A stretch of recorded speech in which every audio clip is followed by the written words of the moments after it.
Hi, sorry for the disruption to what had been originally planned. I'm going to go do a whistle-stop tour of the rules of indices, which are on your Formula and Tables book, and you can see them. They're listed on the right-hand side here. So let's go through a few examples. We'll first do ones that are sort of generic with algebraic letters. So you can see here for the first one, x cubed multiplied by the dot means multiply by x squared, and that's divided by x power 4. So the first rule, okay, where you're multiplying, you add the indices. So here 3 plus 2 makes 5. You're adding the indices. And when you do a division, you're doing a subtraction. So in this case, it would be 5 take away 4, which is x to the power 1. And obviously, you don't need to bother actually writing that 1 up there. You can just leave it as being x.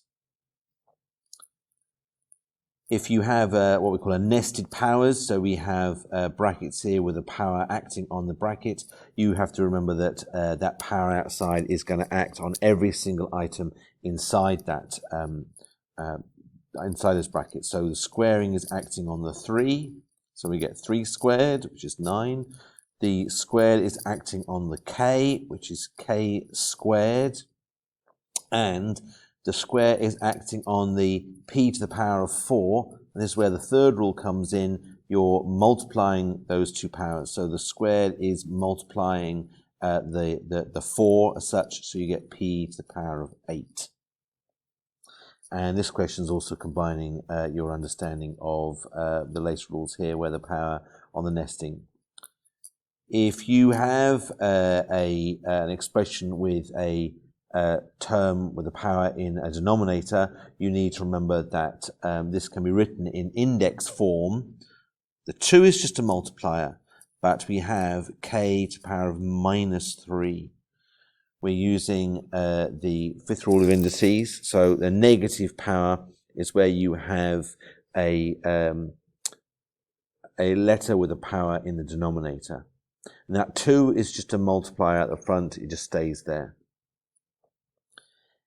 With square roots and cube roots and so forth, there are rules to do with that, and it involves you having a power that is a fraction. So firstly, any square root, so for the sake of argument, let's say 2 square rooted, okay, is 2 to the power of half. Okay, square rooting is to the power of a half. If you had a cube rooting, it is a third. Okay, so the fractional index is referring to a rooting process. So here we've got a square root acting upon q cubed. Poor choice of letter there. And now the cubing is represented by, when you've got a fraction, represented on the sort of the top of the fraction. So the 3, so the q cubed is the power of a half, okay, because it's square rooted. But if we use the power rule there, we multiply together, we end up with q to the power of 3 halves. And if you see anything with a fraction, so let's say x to the power of 5 over 3, okay, the 3 there is referring to the rooting process.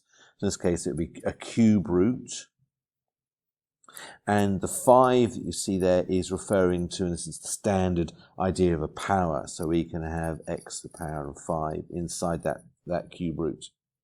Please also note, you could see that the relationship of the putting it to a power and the rooting process the other way around. So you could see this as being x cube rooted, and that is all put to the power of 5. Okay, so in a sense that power of 5 is outside the rooting. It works both ways. You will also get powers with, or indices, where numbers are involved. So for sake of argument, you might well have 2 to the power of 4. And to some extent, you should know or have little alarm bells in your head of the various different of some of these numbers. So 2 to the power of 4, sure, you can just tap it out in your calculator, but the answer is 16. And if you put all the 2 to the power of, 2 to the power of 1 is 2, 2 to the power of 2 is 4, 2 to the power of 3 is 8, and then you have 16, 32, 64, 128, 256, and the list goes on. And to some extent, you should just be slightly aware of those as numbers, and a little alarm bell. You're not expected to know what the power is, but if you happen to see the number 1024, you should know that's 2 to the power of something. And if nothing else, you should be careful going, okay, well it's 2 to the power of a reasonably large number. Okay, 2 to the power of 5, no, that's 32. 2 to the power of 6, let's see what that is. And you keep just going through that process until you find out. And in this case, 1024 is 2 to the power of 10. But it's just the idea of you having a little alarm bell that those numbers mean something. Same with 3 to the power of 3, 9, 27, and so forth and so forth and so forth. You should, 81 and 200, even though I forget the numbers, 243.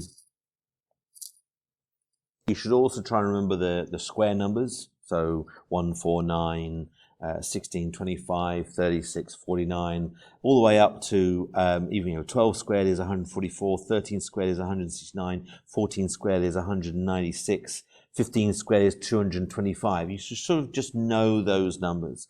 Likewise, the cube numbers. Okay, so 1 cubed is 1, 2 cubed is 8, 3 cubed is 27, 4 cubed is 64, and 5 cubed is 125. You should sort of just know those numbers, or at least have a little alarm bell ringing in your head. Okay, so let's go through a few quick examples where those numbers I've listed there might appear along with some sort of power. So going through these examples, we have, 27 to the power of 4 thirds. So straight away, I want to cube root the 27, and whatever that I get for that, then I'm going to put it to the power of 4.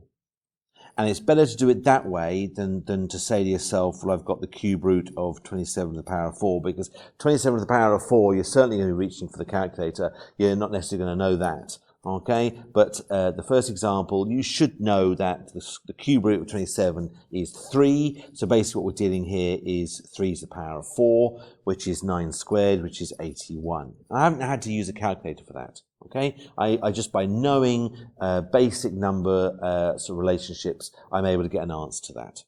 Same with 64 to the power of 5/6. Again, you may not necessarily know this, but the sixth root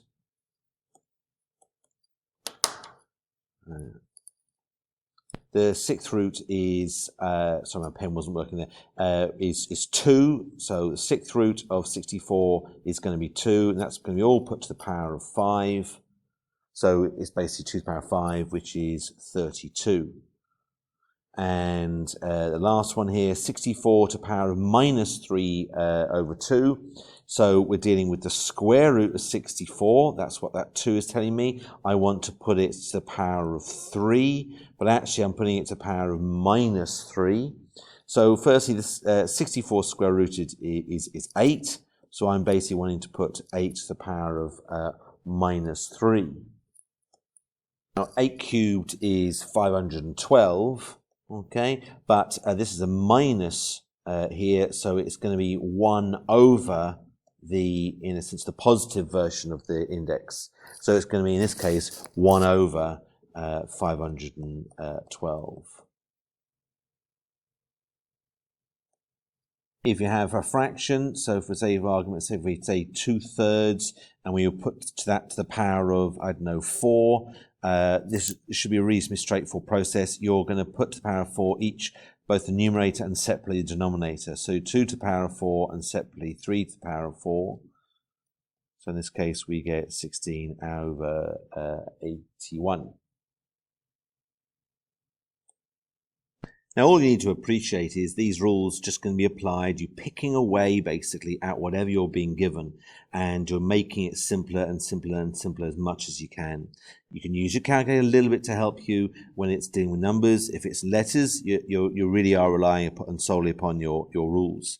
But, it's just a case of just making it simpler. And by putting putting everything in index form rather than, for example, here what you see with square roots and so forth and fractions, you're able to get a simplified answer. So here, if I actually tidy up the numerator, this is going to be p to the power of 8/3. Separately, the denominator, this is going to be p to the power of 3/2. I'm just using this rule here to be able to put them with their fractional or rational index. And then lastly, I can do that subtraction of the powers. So basically, what is p to the power of 8/3 minus 3/2? And that works out as 7/6. So it's p to the power of 7/6. And you'd leave it in index form unless you were being told to do something different. Anyway, work through exercise 12.6, and what we'll do is tomorrow we will have a live lesson, and we'll pick off any issues you have with that exercise.